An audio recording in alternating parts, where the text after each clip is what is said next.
Welch is the co-host of the I've Had It podcast, and they join me now. It's good to have you both here. Miles, I'll start with you as someone who, came up, I think, in Republican and conservative circles, has been a staff member. Have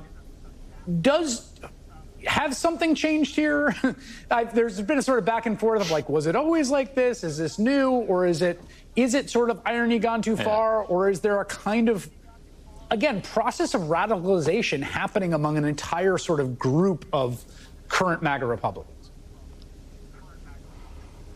Well, look, Chris, I mean, I'll tell you this. When I came up in the GOP and George W. Bush was president and I worked in that administration, this would not have been tolerated. When I was working for Bush, when I was working for Cheney, when, John McCain was my mentor, when John Boehner was Speaker of the House, when Paul Ryan was Speaker of the House, these types of folks, love or hate them, would not have tolerated this sort of widespread culture among their acolytes. This is not the Republican Party they wanted to raise. But make no mistake, Chris, this stuff existed on the fringes, but now it's not the fringes anymore. It's the core. It's the rotting core of the party. And there's two things you can do, though, in response to this news. One is, of course, you can hold the mirror up to the people who wrote these messages. That's fair. That's fine. And some of them are being held accountable. But I think more significantly, we don't just look at these young Republicans.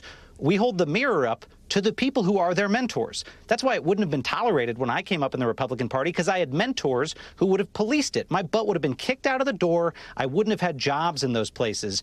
But their mentors are condoning it. And it goes all the way to the top. Donald Trump and J.D. Vance. And I would go as far as to say this, Chris, these guys, like J.D. Vance, are grooming young men in the Republican Party. They are grooming them for cruelty. They are raising these weak little loser incels to go attack people who are weaker, to go attack people because of their race, to go attack people because of their religion. That type of bullying displays total weakness, but that's now become the core culture in the Republican Party that I once was in.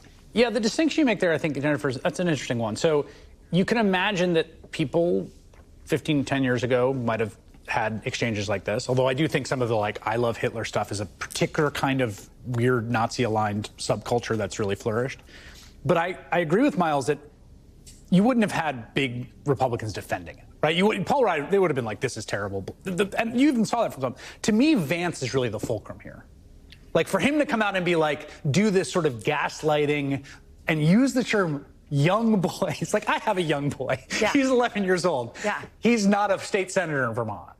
Well, here's two things about J.D. Vance. Number one,